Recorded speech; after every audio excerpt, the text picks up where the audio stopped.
All right, good morning, everyone. Good afternoon for those of you on the other coast. Thanks for joining our call with U.S. head coach Vlatko and Andonovski. After the roster for the trip to Australia was revealed about an hour ago, Vlatko's ready to answer your questions. So if you have one, please raise your virtual hand and we will get to you shortly. A few housekeeping items. Just want to remind people it's in the release. U.S. team will depart for Australia after the NWSL championship game.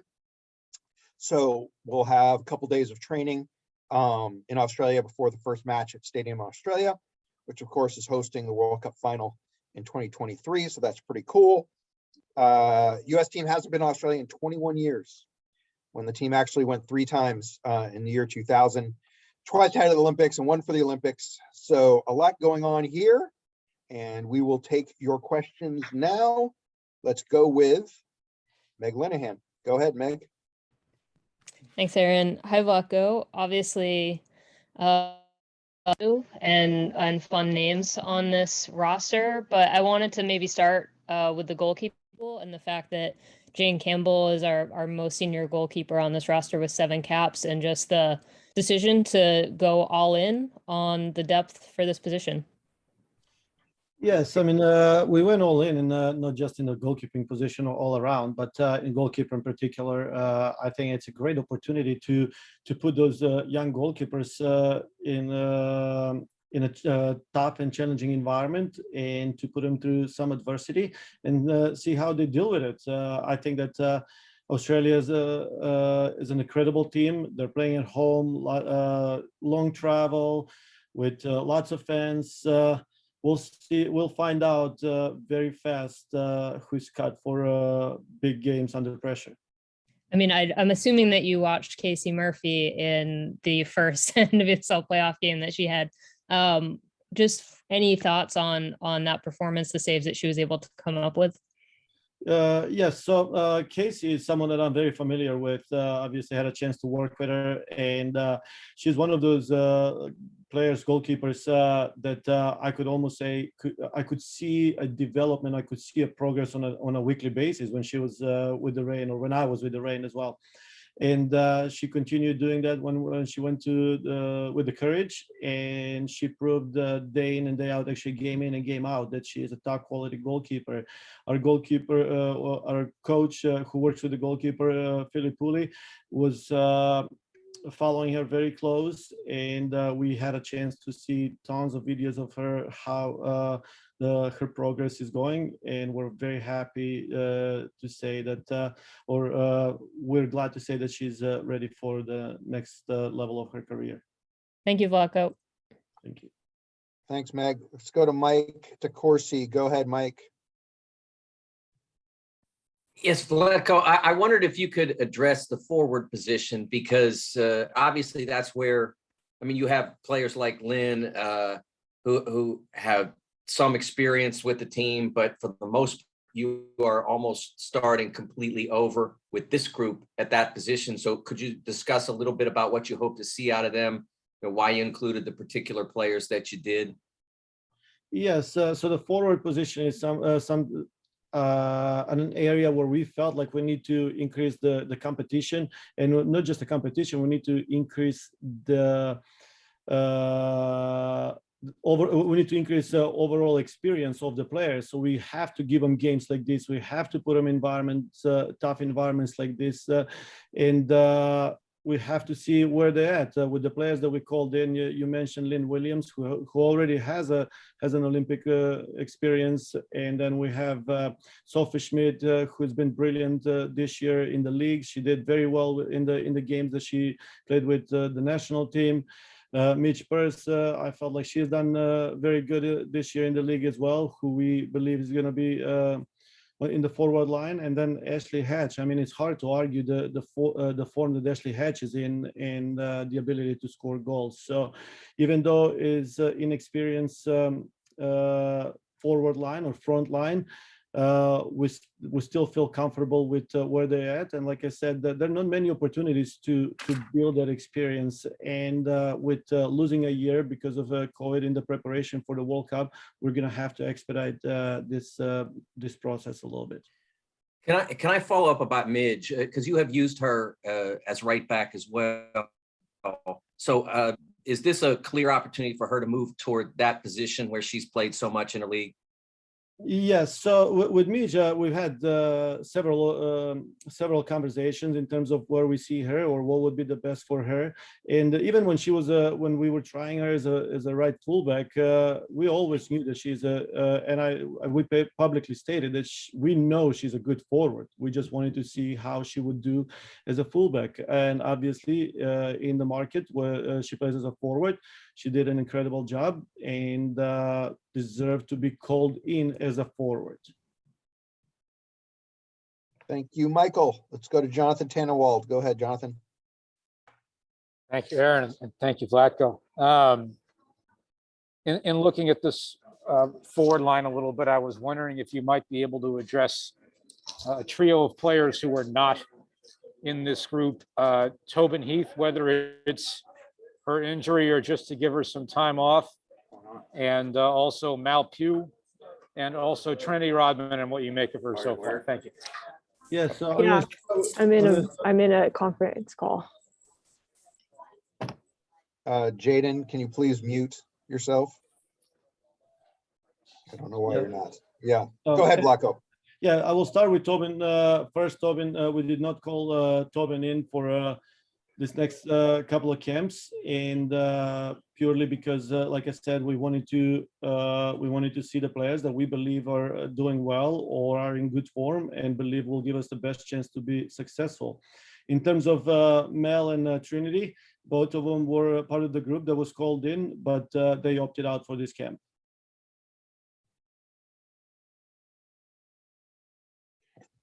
Thanks, JT. Let's go with Jason Anderson. Go ahead, Jason. Hi, Vlatko. Thanks for speaking with us. I appreciate your time. I wanted to ask Ashley Sanchez getting this call up with this group. What has she developed or shown this year that has maybe gotten her to the level where she would be in line for this call up at this time? Yeah, so Ashley Sanchez is one of the players that we followed very closely throughout the whole season, and some of the things that she has developed, first and foremost, she's better at the things that she was good at, whether it is solving problems under pressure, finding tight spaces, connecting with the front line, and it shows. I mean, it shows on her individually for her, but it shows on overall for her team. But I think that she's becoming a little bit more around player. She's more committed to playing defense. She covers lots of ground. So I feel like this is an opportunity for her to introduce her to our environment a little bit more and give her a little taste of what the national team environment looks like. Even though she has been a little bit with us, she needs to get a little bit more of that, and we wanna start preparing her for the future. Thanks, Vlatko. Thank you, sir. Let's go to Grant Little. Go ahead, Grant. Hi, Vlatko. Thanks for taking the time. I was wondering if you could specifically talk a little bit about Bella Bigsby and Morgan Weaver and what you've seen from them in the NWSL and what you think they can bring to this team.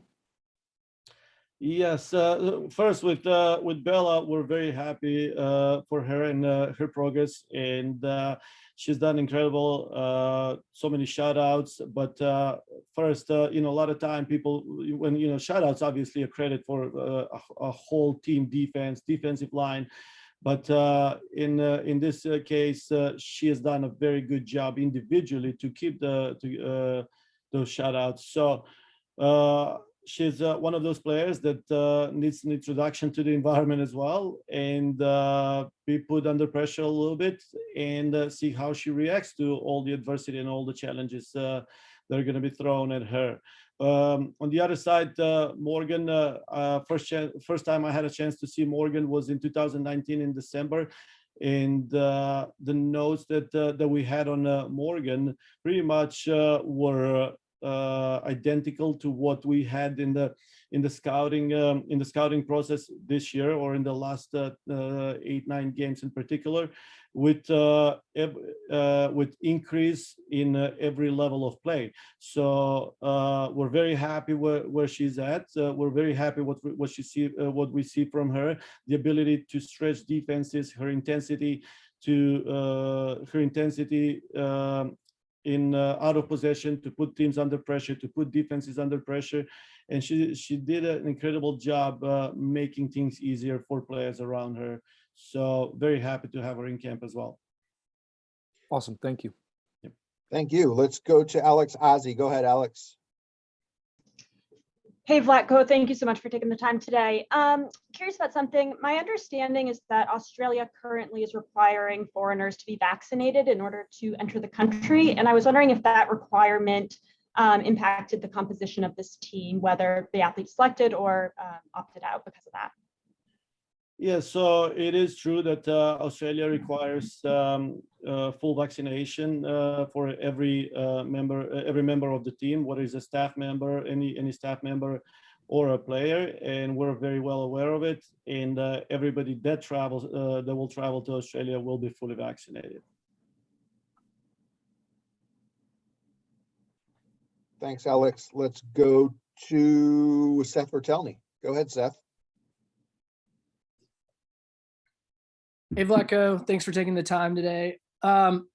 Everybody is naturally going to be focused on a lot of these new faces coming into camp. But, you know, this is a team that still does rely a lot on veteran players, particularly, you know, some of the forwards that weren't called in have been a big part of the team in the last few years, like Rapinoe and Morgan and Heath and Press. And I'm just wondering kind of how you view that balance between seeing some of these new faces and evaluating new players over the next few months, but also keeping in mind that there are these veterans that appear still set to be a big part of the team moving forward.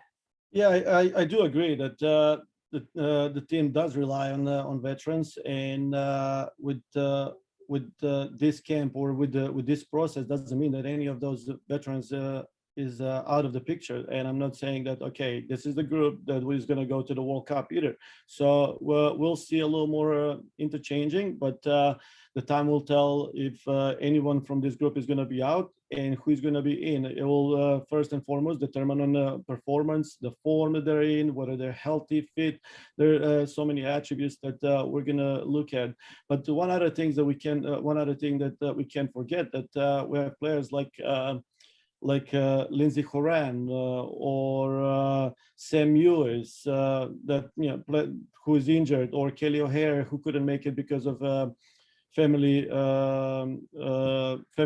things. So all these players are also young veterans, like they're young, experienced players that will have ability to carry the team or carry a big load of the team. Thanks, Vlatko. Thanks, Seth. Let's go to John Bobiak. Go ahead, John. Thank you for working me in, Aaron. Greetings from Denver, Coach. I'm working on a piece on Lindsey Horan, and question to you, 2 parts. Why do you think of all the players that Carly Lloyd could pick to elevate to that number 10 jersey number and that role and that capacity, why do you think Lindsey was selected? And 2, going forward in this important role, what are your expectations now from Lindsey and sort of expanding her job description? Thank you. Yes. So the first part of the question, or the first question, is because Lindsey wanted number 10. So Carly was Carly just was nice enough to give it to her, but she's Carly was very happy to pass on that number 10 to Lindsey because of how Lindsey has handled herself and how she has developed in the environment. So Carly knows that number 10 will be represented in the best possible manner while Lindsey is wearing it. Now, the next chapter for Lindsey in our environment or in the national team is going to be to take a little bit bigger role as a leader on and off the field. She's an incredible player. She's a total footballer, knows the game, very versatile. But at this point, it's time for her to just take it to the next level and be able to control games as a player, but also as a leader. Very good. Thank you. And I'll just add to it. I'm pretty sure she'll have that opportunity while we're in Australia. Thank you. Thanks, John. Let's go to Jason Anderson. We got just a couple more for Vlatko here. Go ahead, Jason. Oh, I didn't raise my hand again. I don't know why it's up. Sorry. Oh, my bad. My bad. In that case, we will go to Steph Young. Go ahead, Steph. Thank you, Aaron, and thank you, Vlatko. I know this might be looking a little too far ahead, but how do you see the results from this game leading into the team's traditional January camp? And given that that's a domestic camp where you can maybe call in more players, do you see yourself really expanding out to other players in other positions, for example, Caprice Didasco? Yes, so I will say that the results of this game will not make a big difference to who we're going to call into the next camp. For the most part, the players that are not in have already been communicated to that they're not going to be in the January camp, and they took that very well and professional. Where it may be, we may see a couple of changes here and there, whether we add a player or take player off. We'll decide after we come back from Australia. All right, thank you. Looks like Jonathan Tannenwald has one more. Go ahead, JT. I do indeed. Thank you, Aaron. It's about Ashley Sanchez, and on such as any of it matters, she's listed on the roster as a midfielder, and I wonder where you see her best fitting tactically with this group, given the multiple positions she can play. Thanks. Yes, the fact that she's versatile is only positive, but as of right now, for her, we see her as one of the attacking midfielder for us in a position in a tight areas, in areas where she's I think very, very good at and can solve problems for us. Looks like, let's go to Sophie Nicolau. Go ahead, Sophie. Thanks, Aaron. Hi, Coach. My question is motivation. When you have a team that is perennial winners and you have gaps in the schedule and you go into the games in Australia, and maybe the lack of big competitions in between, and you're transitioning as well from like a legendary status of players like Carly Lloyd, how you keep everyone motivated as a coach, like your role in terms of working with the players? I mean, part of the reason why we actually picked some of the players or younger players or some of the inexperienced players is to give them a little taste of what this environment is all about, and also to show them that they have potential to be on the World Cup team. And I think that that's the best motivation they can have. I mean, who wouldn't want to do well in the games ahead, knowing that they're fighting for a World Cup for a spot on the World Cup team? Thanks, Coach. All right. Well, we got more coming in. Sandra Herrera, go ahead. Hi, Vlatko. Thanks for the time. As always, we're having internet issues here in Chicago, so I just want to make sure I'm coming through okay first before I keep going. Loud and clear. Awesome. Vlatko, you mentioned players like, Mallory Pugh, Chinny Rodman's, players who actually opted out of this camp. Are there other players that you connected with who opted out of this camp specifically? And is the window still open for those particular players in January? Yes, absolutely. I said Kelly O'Hara had family obligations and opted out of this camp. And then previously, we know that Crystal Dunn and Kristen Press opted out and decided to take off until the end of this year. But the window, the January window is open for all these players. And like I said, someone like Mel and Trinity, super good young players, one of the most exciting players probably in the league this year. We're excited to have them in the next camp. Awesome. And just to follow up, there is a lot of discussion about the fact that this is like a really mixed camp in terms of new players getting into the mix. So in terms of just seeing those new players, are we going to perhaps expect like some different looks tactically from you in these upcoming friendlies? There won't be many changes from the style of play standpoint. We're going to tweak a few things here and there, just as an evolution or the next step of the evolution of this team.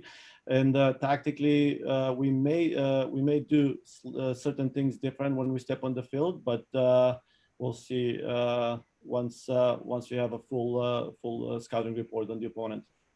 Thanks so much, Vlatko. Appreciate it. All right, last one for Vlatko goes back to Alex Ozzie. Go ahead, Alex. Hey, Vlatko, thanks again. With so many uncapped players on this team, I was curious, like, what are those conversations like when you're calling up a player who's never played a game for the national team? Is it a phone call? Can you just tell us a little bit about what that must be like for you? Yes, I haven't finished all the phone calls. I had a couple, and I'm gonna finish the rest in the next couple of days. And the reason why is because all these players are in their markets and they're preparing for some of the most important games or the most important game of their season. So we want to be very respectful with the teams, with the league, and the obligations that they have to their markets. But with the ones that I had conversation with, some of them, it was just a conversation. With some of them, actually, I already had a couple of videos, and we have some videos scheduled in the next couple of days as well, just to get them up to speed with certain things that we may ask them to do, but in our environment. But like I said, it's all very we're all very careful, just so we don't interfere with the preparation for the playoff games. And just one clarification on that for those NWSL players who still have playoff games ahead. Were you the one that informed them that they had been called up, or did that go through your NWSL club? It was different. Like I said, some we made a call, some we sent an email, and we're following up with a call. Got it. Thank you, Vlatko. Yep. Thank you. Thanks, Alex. Thanks, Vlatko, for your time. Yep. Thank you. And we will talk to you all from down under. Thanks very much. Thank you.